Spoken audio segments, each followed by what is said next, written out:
the United States doesn't have a strong infrastructure for mental health. at all. So it's really fucking expensive to go see someone, especially to get diagnosed for licensing and stuff like that. So we would have to build financial stability for mental health in the country in order to make it some kind of standardized procedure like that. You're right.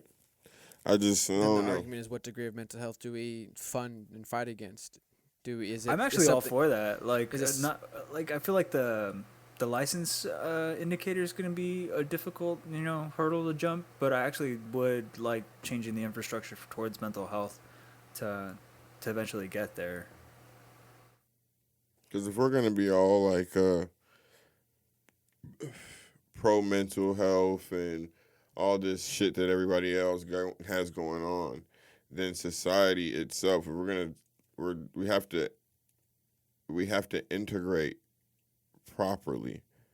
If we're gonna be aware of these new things and how people are affected by these new things, regardless of if it's true or not, like it's not an excuse, but it's a crutch regardless.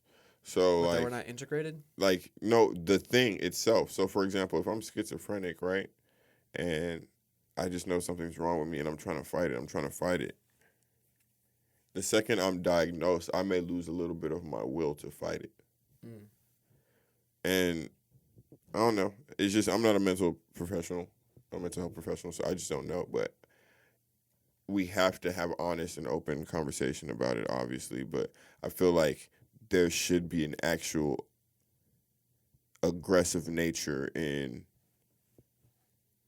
the time it takes to get to where we need to be in dealing with people with mental health disorders, because there are things causing these things. Sometimes it's trauma. Sometimes you know what I'm saying. There are things that cause these things, and so there are people who are fine today, but they won't be tomorrow. You know what I'm saying? We always hear of the what is it called? Going postal. You know, we all know where that phrase comes from. You know what I'm saying? So it's just like we have to properly address some of the stresses that come. It's stressful being American. It's stressful having to pay bills regardless every month. It's stressful doing the same mundane ass shit every day. You Is know what that I'm being saying? American, or But is that just no. I mean, life period. But I'm exactly? just saying it's stressful in America. You know, we have a will and a hustle about us, and so like, our delusion would be higher than somebody in a third world country, because their vision or goal of success or where they're trying to reach may just be comfortable, roof over my head, food to eat. Whereas being in America has allotted us so many privileges, and we get to see on I want to display have all these nice cars. I want to wear the all level the of nice what things. success But you can don't bring think you. those guys kind of like? Of course, they'll be maybe more complacent with what, depending where they start from. But you don't think they have similar ambitions? No, they do, but it's not as bad. I'm just saying America It's more literally prevalent in exactly America. like, for example, in a third world country, yeah, you may see one person with a nice house or da da da da, right? But in America, I myself can go to Atlanta Buckhead and see Get on Roswell. Ferraris, Lamborghini. You know what I'm saying? It's right there. So now I can see it. I need to get it. I want to get there, and we just have that spirit in us. It's not just us, but Western civilization. Like we put the pressure on ourselves. Is what I'm saying, to get these things, and so I don't think. I mean, I've never attributed my success to stuff like that. Like as I got older, I always attributed or put pressure on me trying to be mentally. So on the conversation of mental health, I want to throw something in there, an idea that I think might be a contributor to it. Honestly, I really do think a piece of the mental health issue is the whole family unit thing. And we've discussed before, let me do some more specifics. We've discussed before how Americans are big about independence, Mm-hmm. about being an individual. Now, to now we blah blah blah. Now to that, my thoughts are going everywhere. I had to collect my thoughts. Sorry, I had to bring it together. They were like this. So like, let me linearize it. So when you hit 18, you instantly move out of your parents' house. It's like right when you hit 18, Hop up the it's porch. about leaving the nest. Mhm. On your own now, sink or swim. Not everybody, but it's a sentiment.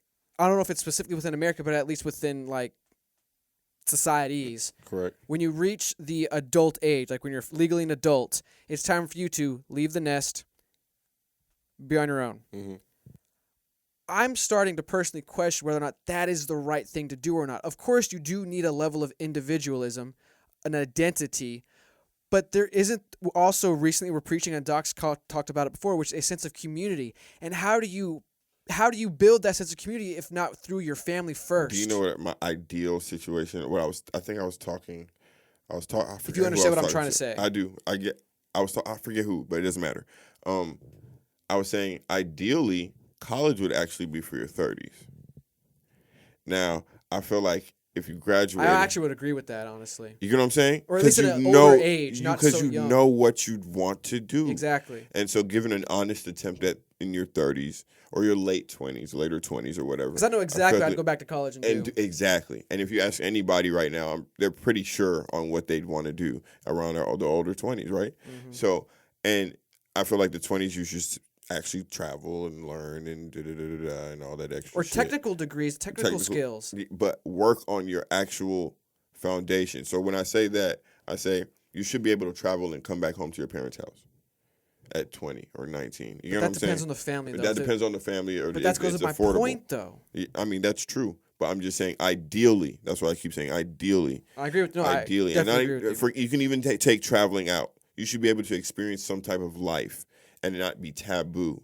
And you know what I'm saying? If your parents could afford it, if you can stay at their house or whatever, it shouldn't be considered taboo. Because think about this: It's if not you that it's spent, not experiencing life and it being taboo. It's staying at home for an extended period of time and that being taboo. but because I'm trying to reference the joke, and obviously, for example, I mean, I can deflecting stay at home. being example here, living at home with your parents still. Yeah. But it's not understanding that sometimes you need help when it comes to building your ambition. But that's what and I'm growing. saying. No, I agree with I you saying. agree with what you're saying, but I'm saying to that point, imagine 6 years of you working. Even what jobs can you work at that age that are really that good? You know what I'm saying? Without a degree, obviously. So imagine you were from 18 to 22. You work, you make $12 an hour, right? But you're in your parents' home. Maybe you pay them $200 a month to add help or whatever it is. We're talking about average American household. Yeah, if they set the structure. Yep. Imagine Best case 4 scenario. years of saving. And now you have work experience. You know what I'm saying? So imagine 4 years of saving. Now you know you actually have money management skills. You're learning a lot of things that come with the real world that you didn't have to learn in high school, that you're kind of thrown into at college.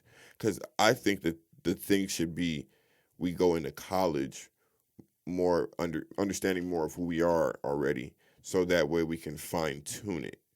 Because it seems like right now it's such a big financial investment. because if that's not the case, then I believe the only other option, ideally in some paradise world, would be college would be open to all ages, no matter what. And forget free or whatever. I mean, yeah, to be honest with you, free. And then you should be able to take whatever course you wanted. I should be able to go and take history and see if I want it, if I like history, and not be to my detriment. You know what I'm saying? I should be able to go take some physical therapy classes and see if I'm interested in that. I should really be able to exercise these things and see. That should be the actual college experience, either or. But the current iteration it's like of a it rush is to it's like a rush to succeed, or it's like, and that's I guess the reason why I brought that up to the mental health. Why I'm trying to equate that to mental health is because having that. I don't know if it's a stigma. Maybe that's more specifically a pressure on you. Like once you high school, got to get into college, got to get that piece of paper. Once you get out of college, get a piece of paper, got to get a job. You got to get a job in corporate. You got to start making money. And then after that, you start getting the pressure. You got to have a family. You got to start having kids. Like it's that constant pressure where I feel like what we don't consider now is that path and the time frame within that path is not the same for everybody. correct. And how do we facilitate that? And it goes back to the societal argument. Everything comes back to, I guess, society or blah, blah, blah. But not stigmatizing, Rushing not going to success. rushing. It's There you just go. I was rushing trying to to, success. Yeah. How fast can you get to it? How fast can you retire? Because everybody's already tired. Mm-hmm. Everybody's already tired. As soon as you start working, it's like, damn, I can't wait to stop working. What can I do to stop working? Mm-hmm. And man, that's that pressure. But hey, that's Or different from what or he you try, had going on. or I you ain't can gonna try lie to to you. control your work. Like me, I was like, if I'm gonna do this, I want to at least do this for Something something I you- relatively enjoy. Like the curse in the Bible. Let me represent the hat. Represent Genesis, the hat. man's curse. This was in thorns from the ground, but from it we will eat. To simplify, I don't want to get too deep into it. It just pretty much promises that we're going to struggle, but we will still benefit from our struggle. He's promised us we'll eat from it despite the struggle. All right. Well, that's a hold up. That's a saying. Well, similar to a saying I've heard a lot, where it's like Americans, they they work to live and don't live. No, Americans live to work and they don't work to live. I've heard that. Which is something that we've had to like take into account. And to me, I do agree with it. Like at first, I was like, nah, like we're cool. And then I interact with people who have European laws a lot, and I see how often they go on vacation, and I'm just like, fuck, like I do work a lot. Like even if I'm not actually like working, like I'm here, like I'm ever present. I'm on the clock. Um, so like I'm not gonna say like I work harder than them I or anything like that, but I do know that I am like I have a shift more often than they do, and so it's put it into consideration a lot, and to an extent, I finally kind of gave up to it.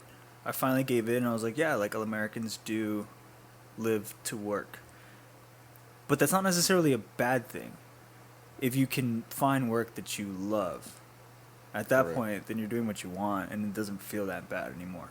And I think that's got to be the goal and the mentality for people who want to live in a highly capitalistic society, where it's just like you have to love what you work. I mean, it's actually why I think we're having labor shortages right now, where everybody's kind of gravitating. People towards, didn't love what they worked. Yeah, dude. Like, people are like, oh, I can be a YouTuber, I can do this, I can be my own like branding, like I can be a salon artist, or I can be a musician. I can be like, I'm just gonna actually go for what I want, which is ironic, considering that's what people are supposed to do in communistic societies. They're supposed to go after what they love the most. But I think it's actually happening more in a capitalistic society where we're being so extorted But hold that everyone's on. like, if I'm gonna be extorted, I'm gonna do it in But a way that hold I want to on. do it. Yeah. Doc, to your point, what took place for it to happen in a capitalistic society? A little socialism. They were giving out money. Everybody that was now the places that are having shortages, what jobs are they? I've seen Waffle Houses that can't serve, not dine in. They don't have a full staff. I see McDonald's Went to an O'Reilly's, they hiring. were understaffed, and they had to It's close food early plate because they were- restaurants. Chili's are closed because they can't find staff. Zaxby's putting out hiring inside the bag today when I got Zaxby's. Now, So those are jobs where people were like, I'm receiving this amount of money from the government. And I'm not saying bad or good. This is just a fact. What's going on? They were receiving money from the government, and now it's like, wait, hold on. Now I have time to actually go back to school. Now I have time to actually hire enough money to hire a babysitter for me to go back to school. Or now I have time to go find another job. I don't need to worry about taking off work to find another job because they couldn't risk losing the job they had by taking off work. But I don't believe government should I'm pay not for saying people's lives. yay I or know no. I'm just saying, I say yay or nay. Oh. I'm not saying yay or nay. I'm just saying that I know literally. yeah. So that I'm was, just making an opinion and to about the Doc's point, situations. I but to just don't Doc's, think you should pay for but that's don't. devil's advocate to Doc's point, because that's a communistic type of thing. And I'm not saying it wasn't deserved or was deserved, but everybody was receiving unemployment that was unemployed. And so if you were making more unemployed than you were making at your job, any resourceful person or any person who wants to better themselves based off morality wouldn't just reject the unemployment. Well, it's something I hadn't considered. I do think socialism to an extent is a factor. Now, I haven't completely factored it in, so I don't know how it changes my view just yet. Mm-hmm. But I feel like the act of capitalism generated commodity, and Okay. because we're in such a state where we have enough, you can kind of look at your life and be like, oh, well, I know the country has enough, and I can employ. I guess that's where your point factors in. You can go on unemployment and you can kind of just be like, okay, cool, like I can make this change. I You can can actually build your survive it. And it's foundation. actually Yeah. true because I'd never ever thought of doing that. I until I saw a friend do it who's like, I'm just gonna go on unemployment and I'm gonna change my profession. And I was like, what the fuck, you can do that? And yeah, it worked out for him. But it was something that I hadn't considered. Huh. That actually derailed a bit of my train of thought. I was going towards the working thing and kind of accepting it, that like as an American you're going to work, and just choosing what you love to work at to kind of deal with it. Wouldn't that be nice? I think John was actually To in a way supporting that I point. was, but I was just saying, like, to, in my opinion, it was the mixing of it. Is when it came Yeah, to I can like, see that it was like, because it because gives we you all room to had, breathe. because literally what happened is we all had capitalists, not we, but anybody that was in this situation had a capitalistic mentality, but during a moment of socialism. And so that was what allowed a lot of people to benefit. I feel like we could go down another argument about capitalism and socialism and whether or not blah blah blah, but we've already been talking for like an hour and 10 minutes. Yeah, I'm ready. Yeah, because I'm not gonna lie, I got some opinions I want to share, but it's like I don't want to talk for another like 30 maybe minutes. Well, I was actually gonna harp on to Go for it. your family unit thing, because I kind of want to give you more perspective on the other side of that. So I actually come from a place where people live in family units consistently. It's actually not until I walked into white America that I saw people like not abandoned, but like leave their families to go explore and stuff like that. Hmm. I And mean, it you was can really- say abandoned. Some situations it's straight up abandoned. Yeah. But like where I'm from, like a lot of people stay with their families and stuff like that, and it's not weird, and it's kind of mostly accepted. But one thing I have noticed is that some people get complacent, and True. they kind of just like stay there, and they don't ever actually grow. They don't go out and explore and stuff like that. And that's not everybody. Some people go out and then come back and stuff like that. Um, But my But argument is, would there's- you rather be complacent on their own or complacent around family? And that comes down if they have a good family unit or not. But in best case situation, I'd rather be complacent around family than complacent on your own. Because then, like the schizophrenic guy, go back to the origin of this conversation. Was he living on his own or was he living with his family? If he was living on his own, then I mean, What was he at the movies with? was he by himself? Was he not? Like, Why did he have a gun? why do you have a gun? well, Exactly. if you'd have been with like a family member and you'd been like, I'm gonna go see the Purge, and be like, no, you're not. You got schizophrenia. Like, what the fuck? You're not going to do that. I can definitely see it working out in that situation. My thing is that like you can become closed-minded in Yeah, that yeah. setting, and it's something 100%. that you have to actively push against to do it. And it's also like a what's the word I'm going to say this. It's difficult to go off on your own, but there's a lot of reward in it if you can actually manage it. Yes. Agreed. Because you actually learn to kind of survive on your own, and you learn how to make do with what you have and be resourceful and stuff like that. And I remember always like thinking this too, because when I was in college, I went off with very little resources. Like I did have help. Like don't get me wrong, this is where John's socialistic argument comes into place. I did have a lot of social help from the government, so I was able to make do where I could. But then like the government only covered like the roof and maybe like a few meals. Everything else I had to actually kind of come up with. So the issue with like not going off on your own is that you do become stagnant, and you do have to kind of fight being overworked. But there's a lot of profit in that. In where I would look back at other people and I'd be like, damn, they look comfortable. And then I would hang out with them and I'd be like, damn, you don't really know what else is going on besides this town, do you? And I'm like, all right, cool. And I would leave, and then like I just didn't find interesting conversations sometimes. And like after catching up, yeah, I'd be like, oh, okay. Maybe it's just because I long for wanderlust, but like yeah, like once you kind of catch up, it can get a little routine for certain people, and that would be something that I would turn away people who want to live in a family unit that aren't aware of that. If that makes any sense. No, it makes sense. I guess my whole point when it comes to the mental health part aspect is just we kind of shun like you have to do it a certain way. And I feel like it's nothing a big deal if you wait or if you have to go back and reset. Like I feel like we believe in a one shot. You only have one shot to go out on your own and make it. And if you go out on that one shot and you don't make it, you're done. I feel like that's an issue too. Is I we agree. think you have to make it in one go. Like if you go out and you don't make it, like that's why I believe in the family unit. Just go back to the family. It's not that big a deal. Get a reset, get your bearings, and then try something else. Don't know what that something else is, but try something else. I feel like that's not the mentality. It's just like I failed, and I'm a loser, and I can't do anything. It's like no, it's just if you did fail, bro, maybe not what you're supposed to be doing. Go home, get your bearings. Why'd I fail? Is this even something I enjoy doing? Okay, probably This- not. Let me. This is the last thing I gotta say. Yeah. I've noticed a lot in our conversations recently. We've said, "Oh, these are interesting concepts or these are interesting things," but the application or how it would actually happen, we have to be careful with it.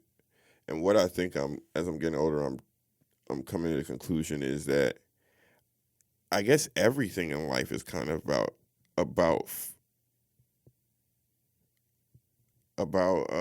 moderation. Like all of these ideas, if they're done properly in moderation, would be healthy and would produce good things. But our fear is always that it'd be taken too far. And so I feel like as a person, as people, I guess that's our battle. It's like we have to find a way somehow for us to stop taking it too far. Self-control. Yeah. Like it just seems like our fear is always that somebody won't have self-control because we know somebody won't have self-control. So it's just weird to me that that seems to be the root of all our constant fears when it comes to a lot of the application of any idea, to be honest with you. I mean, to go back to the previous conversation about the entry-level prawn. Yeah. Like my issue is my issue obviously was taking it too far. Arguably the same thing with docs, but on completely different sides of it. Mm-hmm. That's what I'm saying. So I don't know. Self-control, people. Yeah, it's a good Yo, point. you made it to the end. Really appreciate it. Thanks for watching Fake Deep Thinking. If you like the show, remember to like, comment, subscribe, and to share. We really appreciate everything and appreciate you. So take it easy. Peace. Peace. Have a good day.